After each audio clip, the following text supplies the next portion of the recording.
Welcome back to Boys Love, Boys Love. This episode, we are recapping all of KinnPorsche, the series La Forte. As always, I'm Adam. And I'm RJ. Welcome. We're going to recap all 14 episodes in about 15 minutes. Yeah. Right? Okay. A minute in an episode and then a minute for the cast. And then, thank you so much. We're in our best minor family geesh. I know, yeah. We don't have Because suits. major family, I would have to wear a suit. Suit tuck's cool. Except if you're Tankun and you're wearing...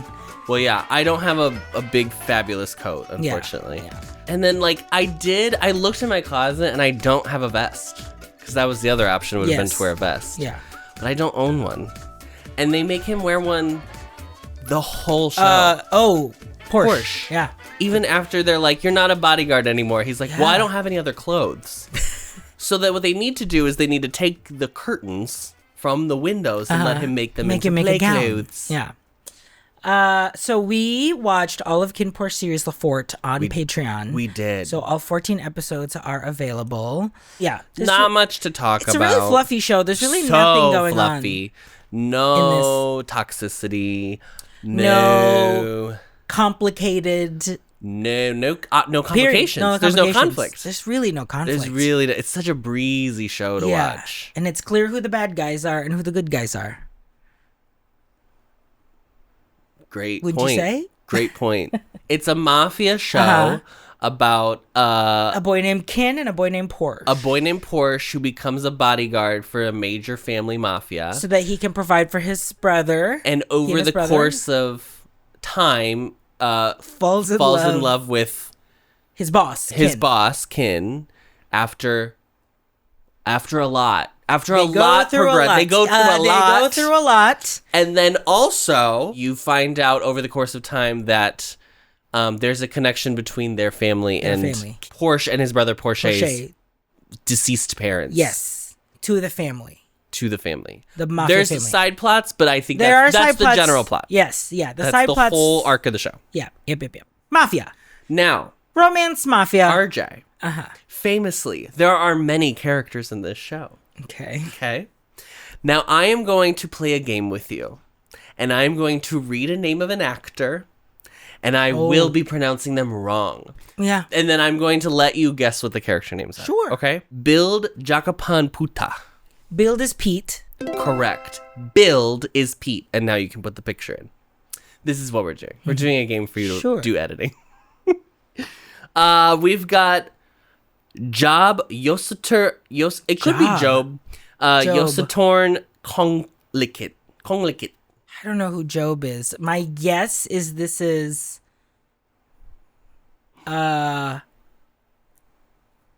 Big. That's Pole. The other bodyguard with arm. Yes, yeah. Napat Vika. Their first name I'm saying is their short name, but Napat Vikai Rungrog. Na, I believe, is Tawan. Very good. That's Tawan. JJ Chalak Tanti Jibul. JJ. You will have literally no idea. I don't even know if you know the character name. I don't know the character name, but is it the gay friend? It's the gay friend. The short Which one? No, it's the taller one. It's the taller one. Time is his name. Mm-hmm. We've got Mile Panpum. Mile is Apo. Mile is Kinn, is what I meant to say. Wait, it was really giving. Ben Platt, who plays Deer. He gave everything. Yeah. Mile plays Kinn. Correct. Apo plays Porsche. Apo plays Porsche. Very good. Bible, which pass Sumatiku. Bible is Vegas. Correct. How about Not Nutasid Panyanagarm? Nut. N-O-D-T. So Not. however you want to pronounce that. Is this Miss Diva? Is this the doll? No. Is this... You already guessed it. Oh, this is Arm? Mm-mm. Oh, this is Big. How about Big. Jeff Satter? Jeff Satter is Kim. Correct. How about Bas Asavapater Ponpibun?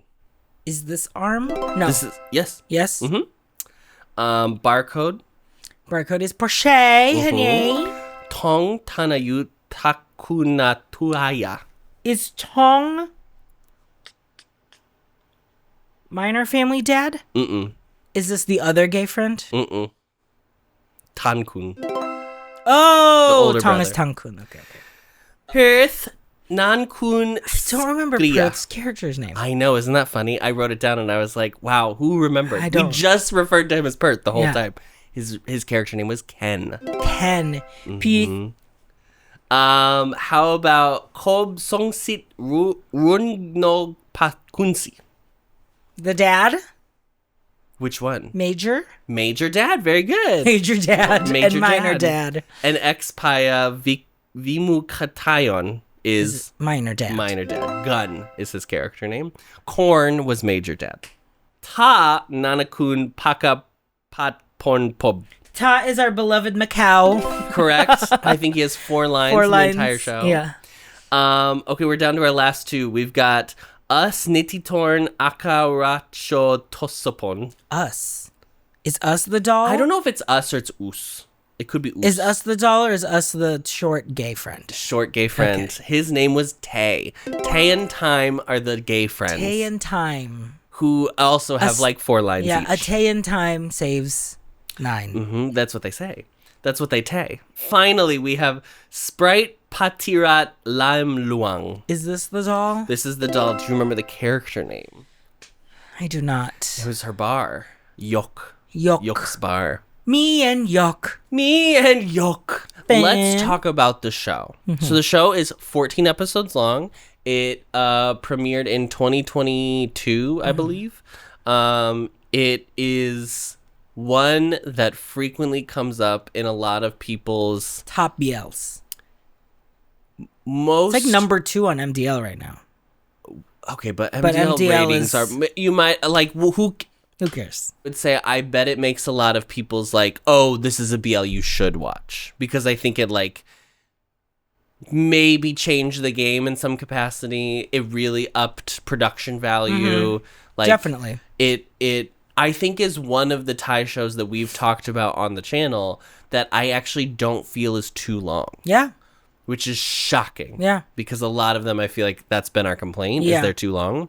I would say there's probably like 2 episodes that could have been trimmed out or whatever. There's definitely 2 episodes that are like bodily. Yes, it's definitely in the middle. But like the Tawan plotline probably could get cut. Yeah. And it would not really change anything. But it is not the issue that other shows have where I feel like they tread water for like 3 episodes. Yeah. And it's just the same conversation. They have a plot that's going on, and it is like feeding into the overall tension, but it's just like, I think we start with production, actually. Okay. Because that actually was my first note. Because I do think that's what people will always bring up. Like, I think like major chemistry in the couples. For sure. And like the acting and Oppo, I think, is like a big takeaway too. But 100%. I think production, I think, is the big one that also I'm like, oh, it shows that like a BL can kind of get this full glam treatment of what I think more of the like commercial Asian dramas get. This is the glam beat filter on a BL. Is, yeah. It's Queen Never Cry. It like is because it's like. Yeah. Snatched. Snatched. It's the most beautiful people you've ever seen in your life. In the most beautiful settings you've ever seen in your life. Shot on high quality cameras with true cinematography in mind, right? Yes. Like we're not just shooting plot. We're not just shooting, show it. It's like there's very interesting shots. It's like, you know, attention to picturesque. Detail. Picturesque, yeah. There are dozens, if not hundreds of locations. Yeah. We are constantly in different places. There is an attention to costuming detail that mostly I think it works. There's some quibbles I have generally, but like most of the time I think it's like really good. There's insane amount of action. Yeah. And coming from Not Me, which did also have action, but in a very different way. In like a vigilante kind of way, so it felt more scrappier way. Yeah, scrappy. Here it is. It is action. Honey. The last episode Vincenzo is the one that I keep bringing up. Half of the episode is. Yeah, the finale is a slaughterhouse, girl. It is just truly mafia killing each other. Truly. It's a lot. There is like interesting lighting going on. There's the sound is great. The scoring is really good. I mean, like, everyone was like, oh, what if we actually like tried? Because sometimes maybe it's the lack of budget, but like sometimes it feels like you'll watch a BL and you'll be like, oh, I just wish they had like gone for it, because they're right there, but just oomph it a little bit. And this is like oomphed. Yeah. I don't know if you could oomph this any further. One of my followers, oomph. Yes, one of my followers any further. Yeah. Correct. Yeah. What was your favorite in terms of production? What was your favorite, or what do you think was a true highlight of the show? I think like just honestly the location storytelling, obviously between major and minor family, even like the house that Porsche and Porchay like grew up in is really like very interesting. They're all very interesting to look at. Yeah. Which I think just kind of adds. I think sometimes people don't think about it because then, you know, like you're in the major family and you're like, okay, that's the same hot tub that we see. Not me. It's the same hotel, blah, blah, blah. But they really shoot it very cinematically. I mean, like. Oh, totally. I for sure think like the production design is like my favorite aspect of the show in terms of like the technical side of the show. I think my favorite location is the minor family house. I know. It's very I said it when we watched cool, it. It's very like dropped in. It's not this high contemporary like whatever. It feels like more Thai when you see it. And I love all like the intricate woodwork of the house. Like I was like, it helps tell the story of the differences between the two families. Just even looking at the houses, you could understand why the minor family wants what the major family has, and they aren't appreciating what they have as the minor family. Yes, yeah, totally. There's a lot of really good like production design. Yeah. Overall. I think as the show went on, I appreciated a lot of the lighting just because they were doing it very interestingly through windows, like through different shapes of windows, like different architecture that they had. Like, I just thought it was really interesting. The safe house, the minor family safe house. The safe house lighting is crazy. I mean, even like the minor family, just like during the day lighting, like when Pete and Porsche have been like in there walking around. Yeah. It's the attention to detail of the show is so impressive. And that they really like kind of nail it. Yeah. Like we watched all of the behinds as well, and it's a money was spent. There's a lot of people making it happen. Bots were ducketed. Yeah. Okay. Cast wise, I'm gonna ask this early. Who is your MVP of the show? Oh, this is tough. This is way tougher, and I would say maybe I would have had a different answer in the first half of the show than I did at the end of the show. Absolutely. Because it's two different shows, by the way. It's two different shows. By the time you get to the second half of the show, it turns. It turns rancid, honey.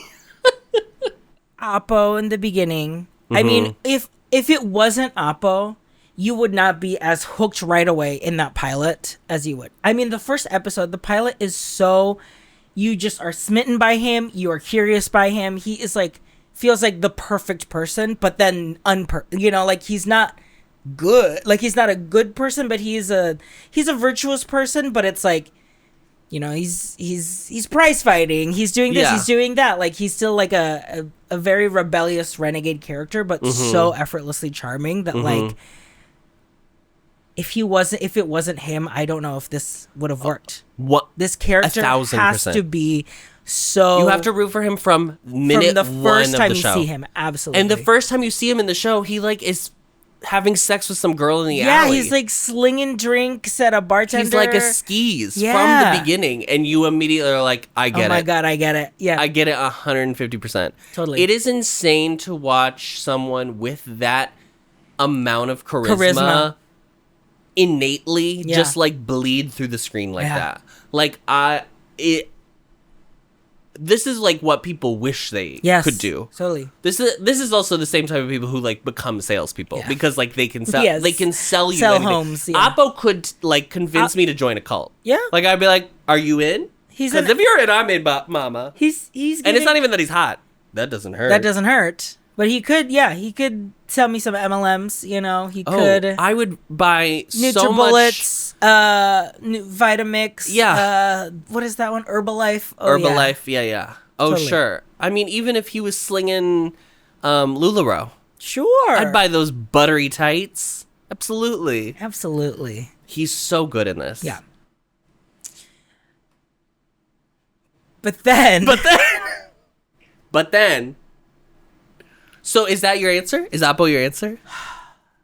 Is Oppo going to be your answer? Yeah, Oppo is not my answer. Because my other top contender is Bible As Vegas. This performance is insane. And also watching him in the behinds where he's like, hey, I hate taking this home. I hate this care. Like I know. Like it's like a craft. Like he's like, I have to get into an awful place to do this well. Yeah. For myself and for the story too. Like he knows from the very beginning that this character is like deeply flawed but deeply human, and like you can really feel it. Yeah.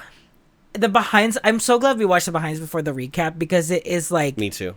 It is crazy how grounded a lot of these performances are, like in between the takes. Yeah. And when we first see Vegas, it is sinister. Bible is first of all probably one of the hottest people I've ever laid eyes on. Genuinely, coming from this show where there is a full cast of attractive people. Coming from this show, and also everything we always watch, which is just like beautiful people doing things. Yes, that's all we do is just watch beautiful people. He is by far probably one of the most. I can't believe he's real. Insane that he's a real person on the face of the earth. Yeah. He is introduced in the show incredibly sinister, dark-sided.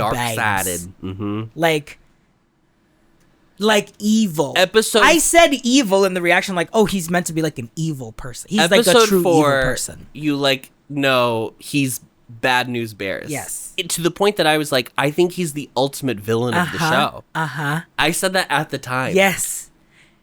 And then guess what, Mama? I was the ultimate villain. And then the villainy continues. Like, he stays pretty awful. I would say until episode 14. Yes. Until he's in the hospital after everything is over. Literally. Yeah. He is truly villainous. But then this performance, once again, like, he grounds it in such a crazy human place that you're like, holy shit. Because you're not judging the things that he's doing as like, oh, then he's forgiven. It's not. No. There's no. That's not a question. That's not a demand. You can't even go into the show being like, well, I have to have a morally correct take about this because like this isn't that. Then this isn't that show. I would definitely not watch that show. This show is not interested in showing you like what is moral or not, and it's also not going to hold your hand and assure you that things are morally bad, and you absolutely like. It doesn't agree with the characters, right? Like, it's showing you... It's a mafia show. Like, it's a mafia show in some of its worst kind of, like, instincts. The people that are willing to do this work in mafia, the mafia profession. Right. And these are people who live outside of the law. Literally. Yeah. So that... those principles kind of pervade in their daily lives and how they have relationships. There's other things that we will talk about later, but yes, that's generally the take. So if you can't sink into that right away and be like, okay, I'm watching a mafia show, right? Then this will be a hard watch. It's a hard because sell, everyone for sure. is morally gray. Only my beloved Porsche. Only your beloved Porsche is good. Yeah, and he drinks underage. How dare? No, but I think. Those are my top two contenders. Are those also your top two? Top two All-Stars of the week of the show? Are they each getting 3 points? And then who wins the lip sync at the 4th point? I definitely agree Bible. And I am going to say Build as well. Build is Pete. So Vegas Pete fully... Vegas Pete. To be clear... We were people that were like, this is the second... Okay, here's the thing. I cried about... If you've seen the show, obviously, like, if you're watching this recap, you've seen the show. Yeah. I cried about Vegas Pete.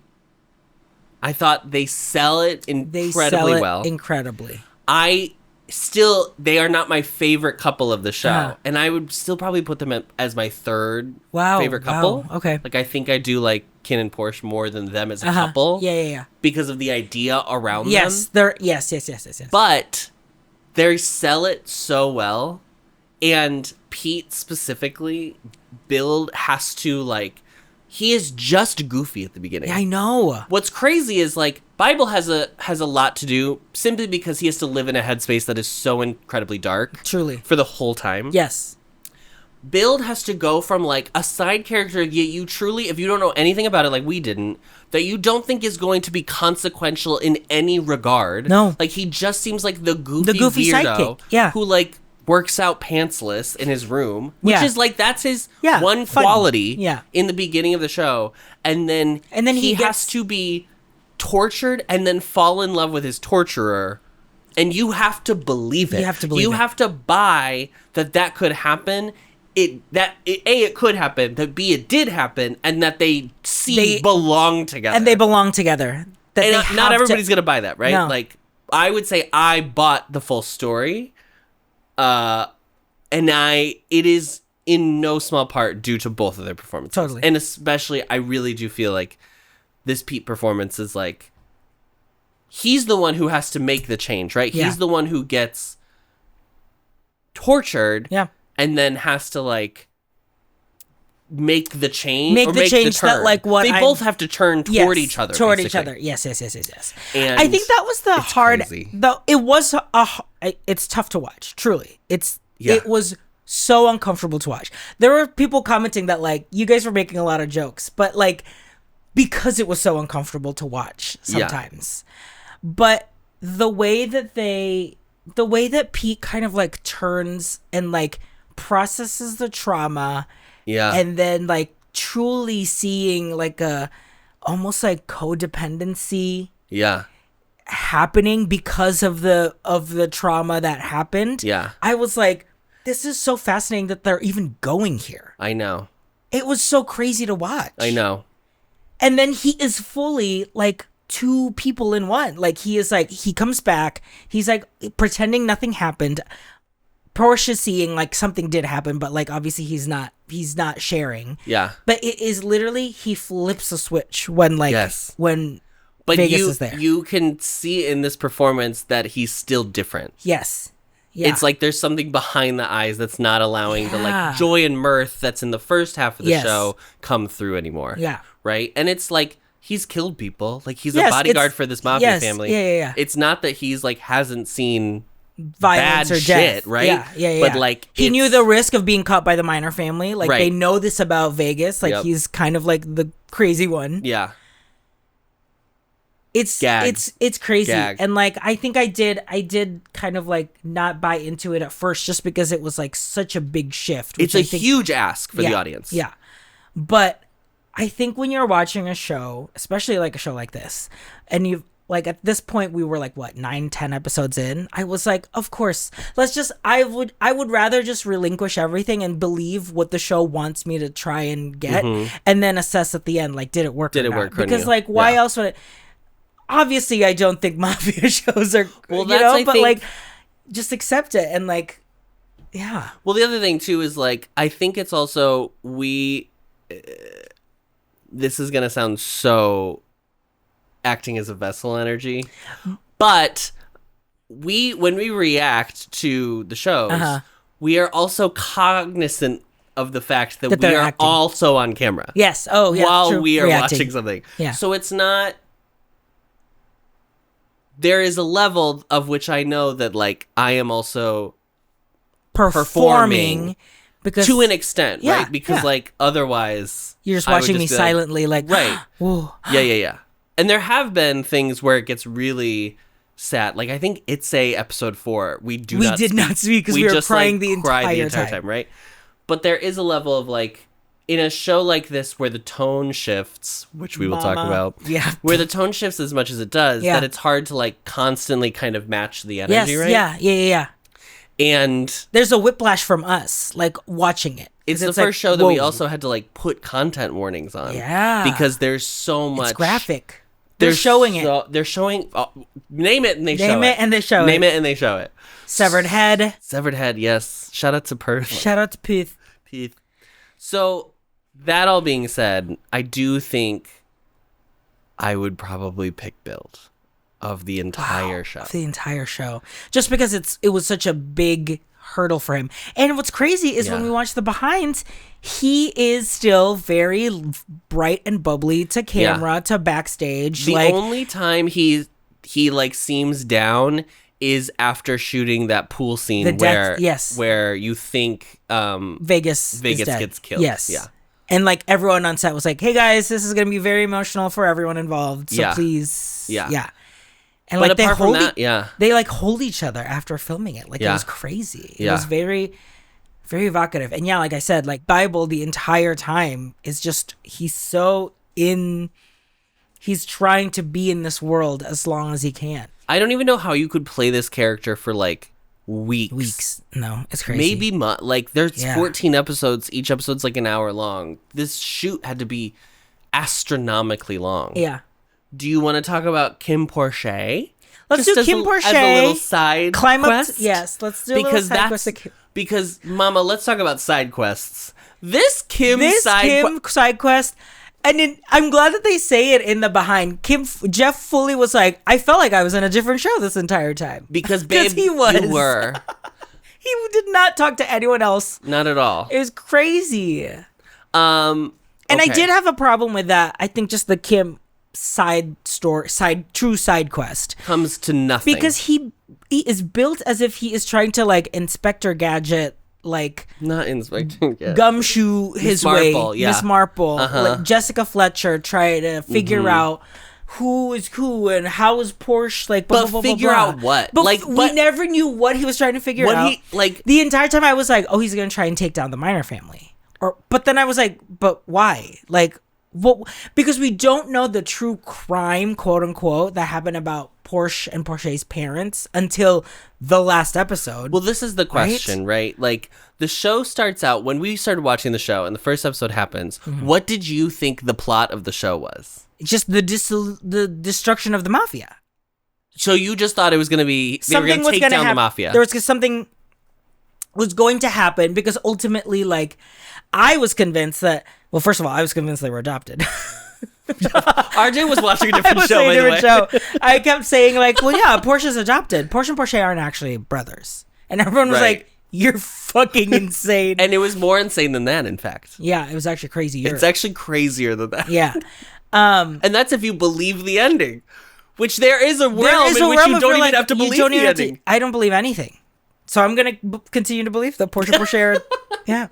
Yes, the mafia lord and the bodyguard could be lovers. But then, like, because, you know, true love or whatever, because we've seen because we saw History 3 Trapped. Like, his role was trying to end the mafia. He wants to end the police and mafia, right? Yeah. He wants to end it. Cops and robbers. So I kind of just had that, like, okay, in order for their love to continue, they're going to, like, live, quote unquote, good lives. So they're going to try and end what they're doing to, like, just be normal people. So when they were showing Kim trying to solve something, I just thought that it was him trying to, like, end the family, especially since Kim is the musician. He's not in the world. Yeah, he didn't like, take over. He's like pushing away from the family. Yes, Tang-kun was supposed to take over, but because of he's crazy, because he's kind of not all the faculties are there. Yeah. But he's a good time gal. True. Honestly, maybe my other. Yeah, right. It went to Kinn instead, and then Kim was able to be like. It's weird that this show is so. It's so soap opera. Yes, very melodramatic. There is like it's more realistic than History 3 Trapped, because History 3 Trapped went with the idea that the mafia can just be like, and now we're just not the mafia. Like he was trying to turn the mafia into being like, and now we're just an LLC. Yes, we're just. And look at that. Oh, we just do shipping and logistics, honey. And just like that, bitch. And just like that, honey, we're FedEx. Yes. Oh, we're just warehouses now. Which is more crazy than this, which is, I think, the tragedy you're supposed to understand from Kinn being like, I had all these dreams, is that he's in the, oh my God, The liminal space. He's in the crown situation where he was never supposed to be the crown, the head of the family. Yes, it was supposed to go to Tankun, and now it's been foisted upon him, right? And he can't. I mean, there's a lot of like obviously similarity between like a kind of like a line of people who have to like do this task. And then it was too much for him, and then he passed away, and so Elizabeth became the head of the Mason family. Kinn Porsche, though, right? Kim has this plot that goes effectively nowhere. Yeah, we don't know why it starts. Yes, and it doesn't go anywhere. So why do it? But the romance, the BL storyline of theirs is that Porsche idolizes him because he's a musician. He wanted to like to go to school. You know, like he's kind of like he's his idol. Yeah. And to be clear, I know that there's a book. I know that there's a story that this is based on. Yes. But the agreement of an adaptation is that it's still supposed to tell you everything without you having to go back to the book. Totally. You can go back to the book and glean further details and context. Totally. But I think you're supposed to understand all the basic points without having to do that. So my point, just because I know someone's going to be like, well, in the book Kim explains it, which like, great. I'm sure it does. But the show is also supposed to do that energy. Okay. Kinn Porsche, though. Okay, now I watched... You're a beloved Barcode stan. I am a huge Barcode stan. I watched Dead Friend Forever, a show not up my alley at all. Yeah. Which on paper should not work for me. And I only started watching because I was like, oh, a new one started today. I'll just check it out. And it's a horror, so why not? It's a horror. It was whatever. Sucked in. His performance in Dead Friend Forever is insane. He doesn't even show up until halfway through the show. It's an insane performance. He is incredible. So this was like such a treat to be able to see him like, obviously when he was like younger, like he was like learning it or whatever. Yeah. And I think there is a lot of like naive, innocent energy that he just has, mostly just because of how old he is, right? Like, I think he's really good at just kind of being himself, based on what we were seeing from like the behinds. Like, I was like, oh, this isn't really. He's very comfortable with being able to bring himself into the scene, or like his characters in this performing. But also like watching the behinds and how emotional he got over. To be honest, a plotline that's not super intense. No, but he was like fully like the weight of the show is on this plotline. Yeah, and like he was like 17, right? Like I totally understand that he would be like, this is my first big thing I have to do, and this is like an actual. I'm the third couple. of the show, right? Like it's a lot of pressure. Yeah, and I think I buy him and Kim. I do too.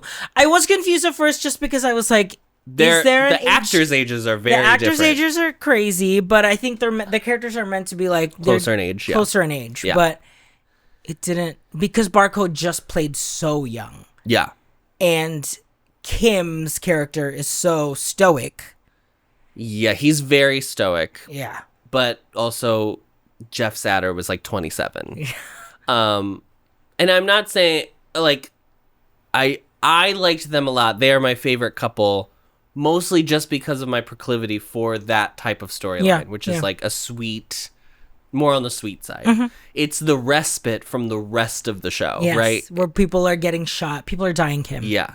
There is like, it is nice that they have it as the other option in the way that like it's nice in a Shakespeare when you go back to like the comic, like there's a comic version of the main like couple. Yeah. Or even in like the darker stuff, there's like in Macbeth, there's the guy who like has the keys to the castle and he like has that drunken monologue. There's those that always are like, oh, and now's the time for the audience to like breathe and take a break, which is nice. Speaking of breathing and taking a break, should we take a break? Now, also speaking of taking a break and giving the audience a break, let's talk about tone shifts in this show. This show is tonally whiplash. I think more than any other show we've watched. Mm-hmm. There is the first 3 episodes are just a comedy. Yeah. We were saying, where's the smut? Yeah, we were, everyone was like, oh my God, can't wait till you have to watch the crazy scenes of KinnPorsche. And I was like, 3 hours into the show, I was like, where the fuck is the smut? I've started to realize, because a lot of people will say that, like, even like with Not Me, right? People are like, I can't wait till you see this, this, and this. They usually mean truly like 6-7 episodes in. So I've just kind of like, I'll wait till I see what that is. Yeah. I will say with the tone shifts, obviously there is a level that you expect in a Thai BL. Mm-hmm. In BL in general, I think BL plays more into the romance, melodramatic stuff. Yeah. But yeah, I think this is the most. It reminds me of like the big K-dramas on Netflix, where it's like all of a sudden it's super funny and goofy, and then all of a sudden it's, you know, parents disowning children. Yes. The next scene, and you find out their incredibly traumatic past or whatever. I mean, I think Stay With Me also had this kind of energy where it was like, oh, we're doing all of it. We're doing every emotion we can possibly get to. But I do think, for example, final episode. There's a massive shootout happening at the Major family compound. Yep. Huge shootout. Okay. Bodies littering the floor. Yep. Okay. People are dying, Kim. There are people that are dying, Kim. Grabs Porsche's hand and puts his hand on his dick and is like, here's your gun. Here's your big gun to use. Babe, now's not the time, in fact. That's what I'm talking. That's the energy where it's like, you're so like invested in this whatever moment, and then it's like, Jesus Christ. Yeah. Goofy ass. Yeah. Because it's not sexy. There is like that kind of like sexy action energy. Yes. That moment is not, to me, it does not read sexy. No, it reads so goofy. It doesn't read like a Mr. and Mrs. Smith type of like, oh, there's like chemistry that I want. Maybe I was supposed to read it like that. I think that's how it was supposed to be, but because yeah. Oh, okay. I think when I think of the other crazy tonal shifts, so like in the big shootout at the end, and then all of a sudden there's like a toy car that rolls in. Yeah. And it's Tankun and Arm from the control room, and Tankun's like, hit her. Yeah. And then it explodes. Don't hit the brakes. Or like a smoke bomb or whatever. Yeah. That I'm like, okay, so it's like fun. Okay, like we're having fun. But once again, we're trying to kill one another. More egregiously, probably, is like going from the Vegas Pete sexual torture house to Tankun. To Kinn and Porsche post-coital, like. No, to Porsche, like, giving Kid a blowjob in a helicopter. Like, it's like, ha! So literally. That is one thing that I don't even know if necessarily I have a take on if it's good or bad. I just thought it was so drastic that I was like, it's weird to... Because I think as we were pointing it out, people were like, wow, I'd never even clocked how crazy these tone shifts are. Because they suck you in. But I think as the second half of the show, where the dark gets really dark... And everyone splits into their own storyline. And everyone has their own worlds. If you do have to go back into KinnPorsche, they are in their honeymoon phase by now. Because they got together in episode 11. Yeah. That's when they officially relinquish him as a bodyguard and make him his boyfriend. The boyfriend, yeah. So who still wears the bodyguard outfit. Because he's nothing else to wear. That. Even though he can... Take him to Zara, my God. Do something. Yeah, at least in History 3 Trapped, we could be like, okay, at least, Tang Yi least had a full Zara. He did. He owned a suit. He owned the full Zara suit. Should we talk about KinnPorsche? Because there's another big ask of the audience. Yes. And some say this is bigger than Vegas P or even all of the violence. Yeah. So in episode 4, and this is a trigger warning, we're going to talk about heavy topics. In episode 4, Porsche gets drugged.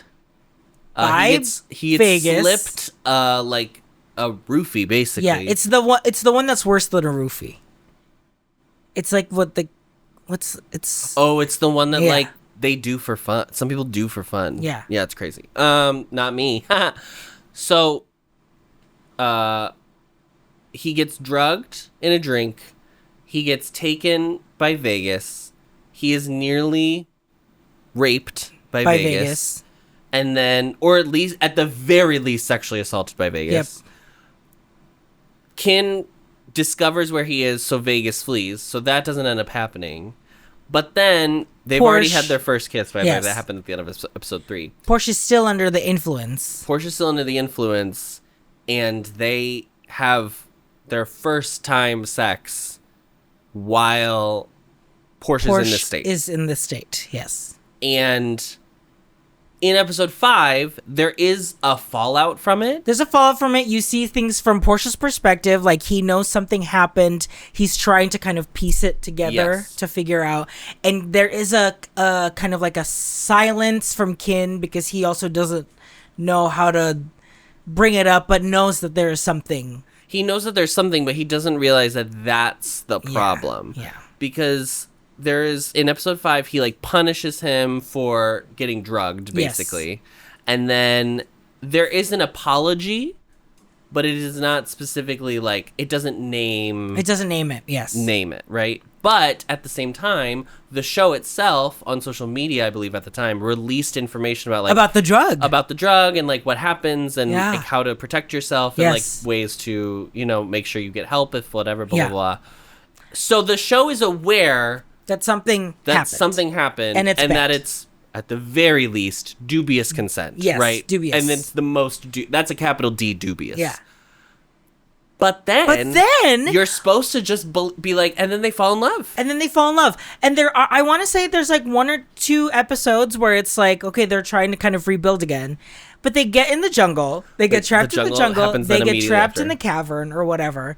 And Porsche says it. Porsche's like, what you did, what happened, like that was wrong. And I can't fully give myself into this because I know that happened. And they do kind of come to terms with it and talk about it and like kind of forgive one another for it.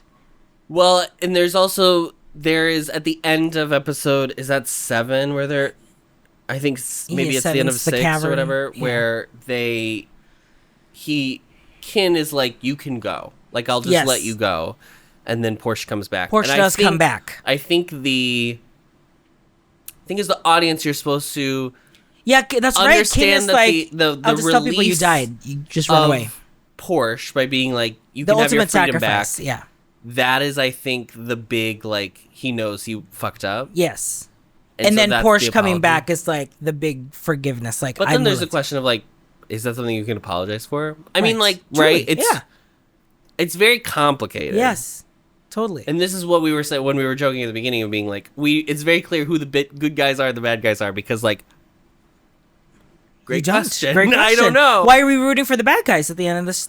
The quote unquote bad guys at the end of the show. Yeah, and I do think Mile and Oppo have great chemistry. I like them a lot together. Yes. I think they clearly had a lot of fun doing the show. Yes, totally. And they fully, I mean, even from the behind, like, Oppo has a sense of what the show is trying to do. Yeah. Like, he's, like, kind of giving notes, like, directing. I feel like more so than Mile, honestly. Yeah. Like, Oppo was really into it. Well, I thought it was very telling when in that one behind, Mile says, like, that it was Oppo is the scene. talent. Yeah. And he's Mile the is manners. The manners. Yeah. Which I was like, wow. That's very... talent, manners. And what am I? And you're here. And you're, Oh, how'd you get here? And their chemistry is, I mean, through the roof. I mean, to the point where, like, I was okay that KinnPorsche kind of is in a honeymoon phase for the rest of the show after, like, episode 6, episode 7. Because I already bought in that they would be so, like, attracted to each other and pulled towards each other. I think the great question though is like in a romance, there are many romances that have a dark storyline where a character is assaulted, right? Yeah. Typically, it is not the one doing the assaulting is not the person that they're going to end up with. Yeah. And so I think that is the takeaway of the big ask of the show is like, do you believe that whatever? But then you also have to believe that Oppo, at the end of this, chooses to then... No, let's ignore the KinnPorsche of it all, right? Let's just say they broke up. Yeah.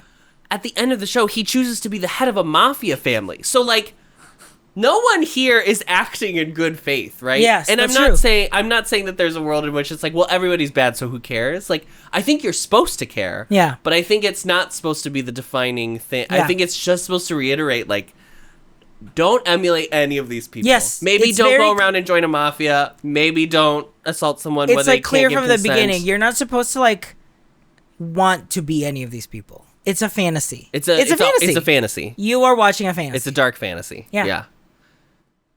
But that, I think, at the time when we watched it, I was like, I'm really glad we're not doing Recap week to week recaps, mostly because we don't do the recaps, we don't watch the next episode. So that episode would have ended, and I don't know if what I would have said would have made sense the following week. Totally. Or whatever, or right? however, yeah. And I do get a little nervous about discourse. Yeah. Because I do read it, which I should Yes. stop doing, but I do read it.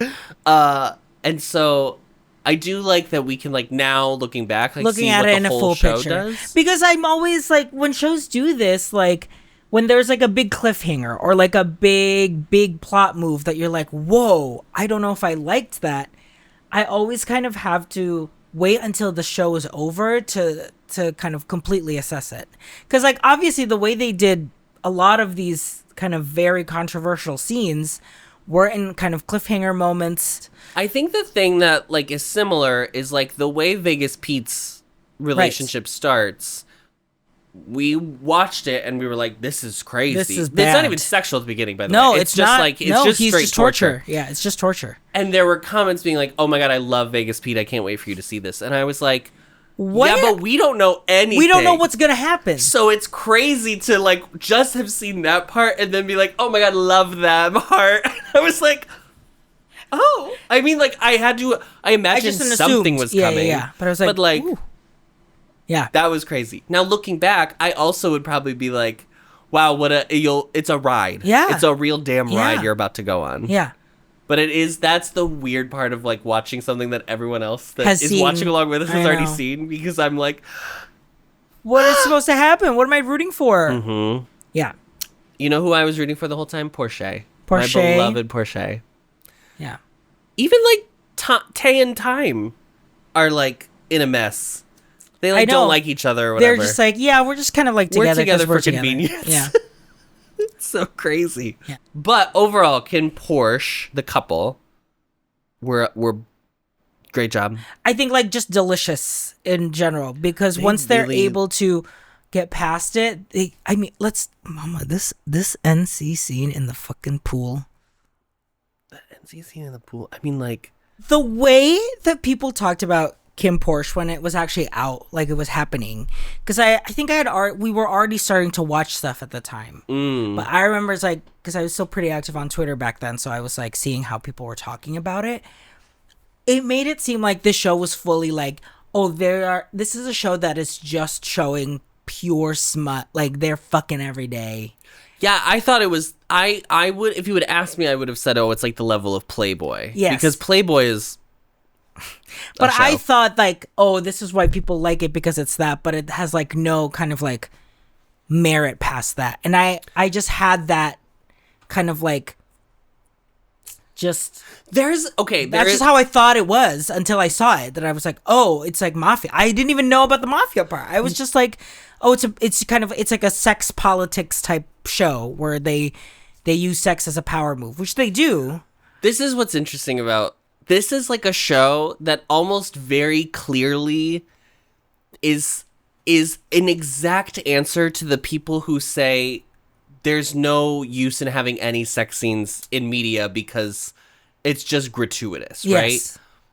That is not to say that every sex scene ever made has value of a certain degree, right? Yeah. I think all sex scenes have value in the way that all scenes have value. Yes, the story that it's trying to tell. Hello. That's yeah.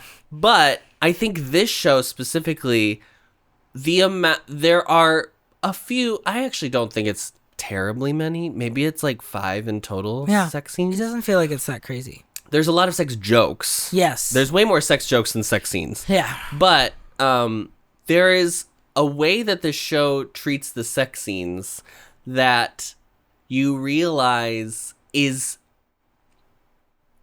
hinges on showing the power dynamic between the characters. Exactly. And I think the best example of that is not even the pool scene, which is incredible, but it is the sex scene in the bathroom. It's like the jerk off scene in the bathroom. Yes, he jerks him off. Yes, because like Porsche's trying to like rebel. Yes. And there's like an ownership that Kinn is trying to like prove. Yeah. But then like Porsche does let him do it to him. Yeah. So it's like I own you, I can do what I want to you, but then it's to please. It's like to please Porsche. It's so fascinating. Right. And like that's the like power dynamics that I think the show is way more interested in telling with the showing with the sex scenes. Well, and I said it at the time when we watched the episode, but episode 4 with the dubious consent scene, or the non-consent scene is like, I don't think it's framed in a way that's supposed to titillate. I mean, like they're butt-ass naked, but it feels awkward and weird. Like they're you're shooting from across the room. It's very voyeuristic. It's not shot well. No, and it's not. It is shot well. It's shot well, but it's not shot sensually. Yes, it's not shot like however the pool scene or whatever. Yeah. Another one that's like the same thing where it's like, this is used to explain where these characters are at, is the Vegas Pete sex scene, where that one is so clearly like Pete is giving into this, and he's finally accepting that this is what he's into. Right? Like he likes this thing that Vegas has, and is there a bunch of complication around like what all that means? Yes, sure, yes, but like you do not. There's no way to watch that scene and be like, oh, he's like he doesn't know what he's doing, right? Like. Pete is instigating it, and he's like kind of taking charge of it. And I think like that, I just think like that discourse can show up a lot, and I think maybe it's just from a lot of young people who whatever, and they're all like 13 years old, and I should just ignore all their opinions. But I do think it is a refrain you hear more and more as time has gone on, and I just think like this is such a good show to point at and be like, no, but. Like, you don't have to like sex scenes, right? Yeah. Like, no one's saying you have to like them. Yeah. But, like, you can have a point. Be like, well, there's no merit in them at all is crazy. Yeah. Because that is what these scenes are doing. Yes. These scenes are actually doing something else besides just, like, showing a scene of two people having sex. And it's crazy because you watch the behind the scenes and they are all taking this very seriously. Yeah. No one's being like, wait, nice ass. Yeah. Whatever. Right? No, they're all fully like, yep, we just shot our NC scene today. And I think people are going to be like very, like they're going to have a lot of opinions, but I hope that you guys like, support whatever. Like they know that it is, what they're showing is complicated. And like, that's the point of it. Mm-hmm. But shout out to Miss Deutsche Bank. This damn building, I feel so bad for her. She's seen it all. She's seen death and she's seen life. Ass. Yeah. Appo's ass just slammed against that clear pool. That is so crazy. Clear pool that is in the middle insane. of the night. And this drone just hovering. It's insane. It's just an insane shot. I can't wait when we finally go to Bangkok to find. I just want to look up. Maybe and the helicopter blowjob scene is the gratuitous sex scene that you probably can just take out of the show. That's one I'll give you. But it's not like they show it. It's just they get out of the helicopter and it's like, hey, great job up there, friendly skies. Jesus. The thing that made me nervous about people being uncomfortable with what we were watching or what the show was, right? Which is, I don't know. I think most people had already seen it, so they already knew what to expect. But was the amount of violence in the show. But I always felt like the thing that people would be more upset about is like the sexual and like they're different things, right? I'm not. It's all. There's such a spectrum of. There's an XY axis. It's a 3D axis, right? Like it's all kind of, and every person's different. Yes. But I do think it's very interesting that like in all the discourse I've ever seen around the show, it's not like, oh, it's too bloody, it's too graphic in that way. Yeah. Because I think we're to an extent. Because most media is now just like people dying, people getting shot. Like it is just. It's not out of the norm. Yeah. That I think we're like desensitized to it. And that's I'm not commenting on like whether or not that's good or bad. No.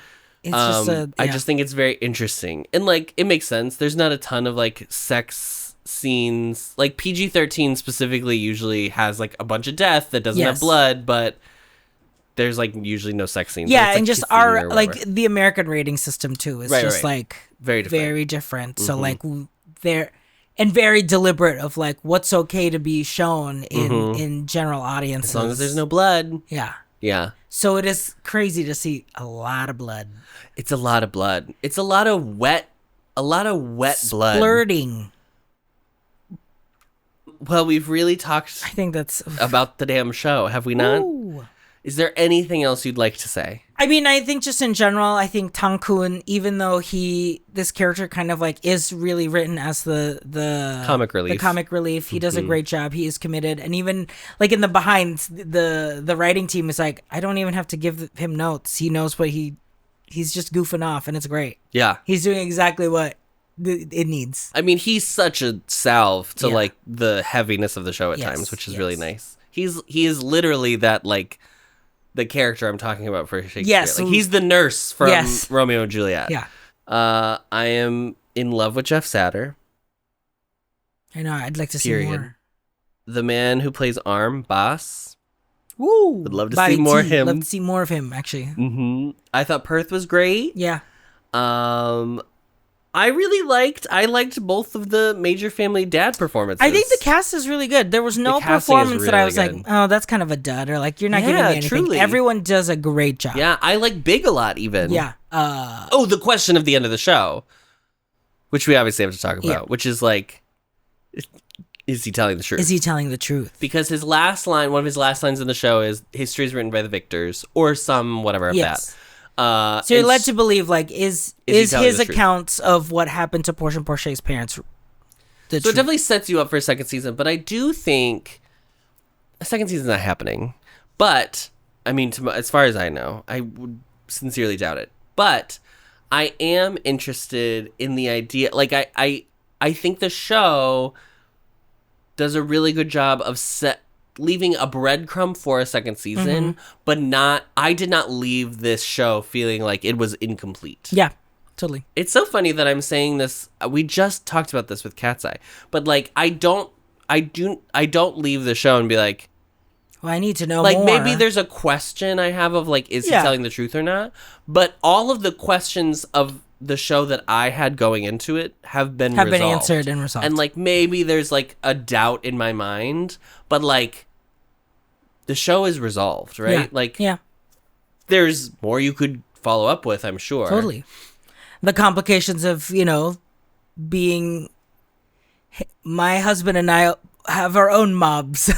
Writers have started writing the end of seasons with like almost more questions than there are answers for the season that you've just watched, to try to ensure that they will get picked up again. Yeah. And I think like it's a detriment to the show, like because also, I'm sorry, the CEOs and executives don't care if you if you leave any questions open, they will cancel a show. Yeah. So like, I think it's good to maybe leave a breadcrumb like this does, but then like, I still feel like the show is wrapped up. It would have really felt like a bummer if it was like Playboy season 1 ends with a full question on the screen of like, what happens next? And you're like, I don't care. Why do this, babe? That's crazy. So, KinnPorsche, the series, La Forte.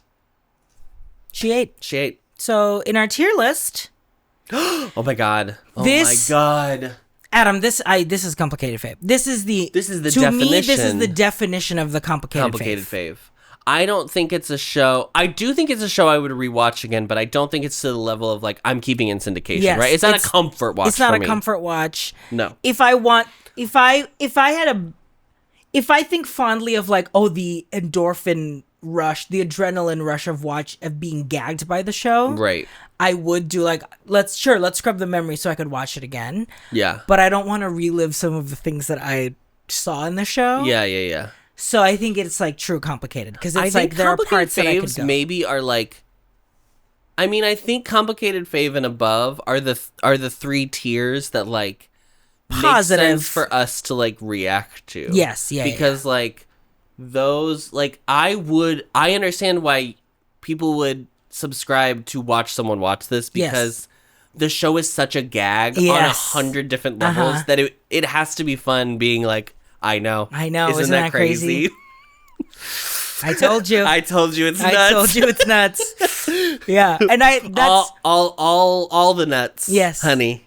And that's literally how everyone in our Patreon was reacting to it. And it was really fun to like really watch and talk about, because everyone was like, girl, just bitch, you wait. That's a girl, bitch. We were on like episode 5, and I was like, how is it gonna get crazier? And they were like, bitch. Fool. It's so fun. It was great. It's crazy. Yeah, it's right in there. For sure, complicated fave. Okay, so this is interesting with The Matrix, because oh my god. The romance... First of all, I don't think there's a straight person in the show. I don't think so either. Everyone is gay. It's crazy. Actually, we learned Gunn is straight because he has a crush on his adopted sister, or not adopted. Yes, yeah. What's adopted sister? What's the other word for when you don't foster sister? Porsche, okay. By the way, by King. Yes. Had to call that out. I think. Happy Pride to Porsche. The romance genre elements, tropes that they're leaning into are the ones that I think for straight audiences like they're like straight romance tropes that they're utilizing, I would say. I don't think the show feels like it's made for gay people. I don't think it's made for only straight people. I would probably put it still on the side of like queer. No. I would still probably put it on the hetero side, but just over the line, probably. Yeah, I think just because the tropes is so reminiscent of like the romance novels that are out there now. But I do think like this show does have like, no one says gay really in the show, but this is just a common thing I've learned. Like I think just be like, the purpose of being like, I have to categorize this as gay is maybe just a very Western thing. Like it's just us being like, I have to put myself in the box so that everybody knows what's going on. Yeah. But like Tay and Time are a gay couple, honey. Domestic, bitch. Yes. KinnPorsche, Vegas Pete, to a lesser extent KinnPorsche, but obviously they don't have as much. They don't tread into the heteronormative tropes of like strong guy, weak boy, right? Like they don't really do that. They don't try to like gender boy, girl, two male characters, right? Like some shows do. They are two male. Kinn and Porsche are like just as strong as each other. Yeah, totally. They're true equals. So I think that's something to note. Is this character or plot driven?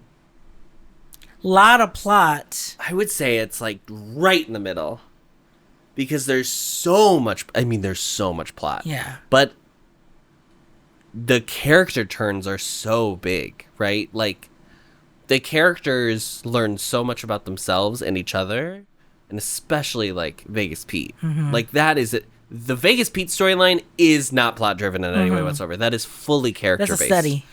Correct.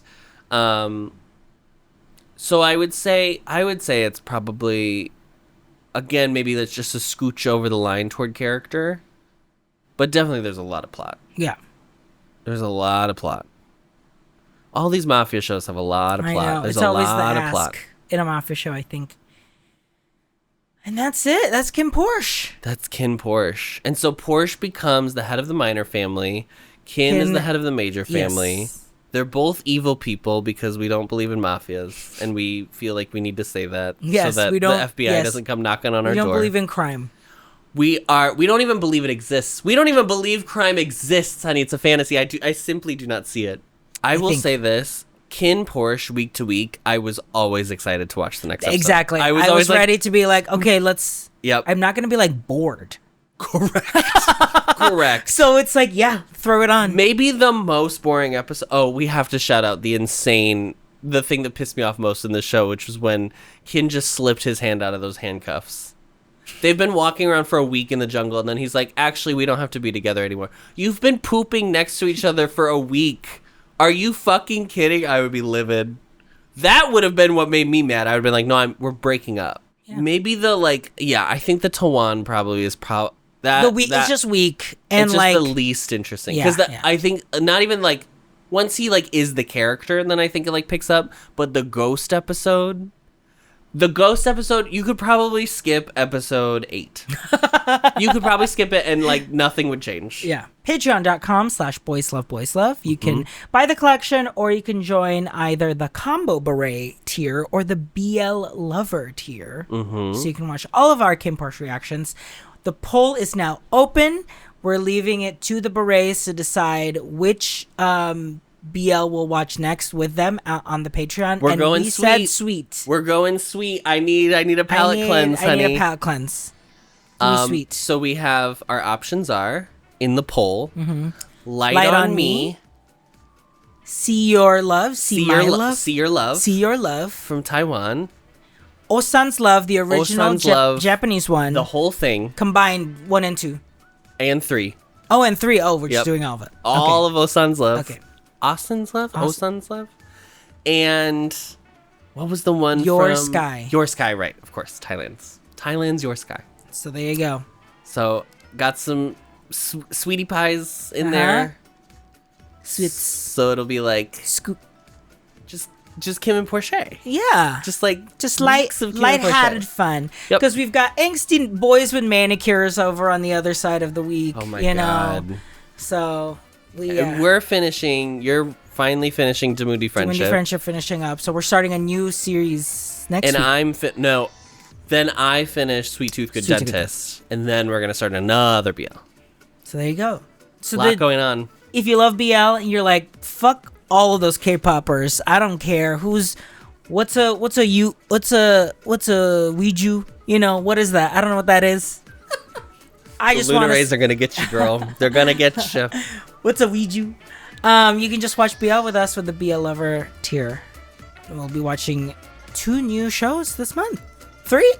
No, 2, because Gel Boys is gonna take us through the end of June. Yeah. So, happy Pride. Happy Pride. And we'll see you over on Patreon.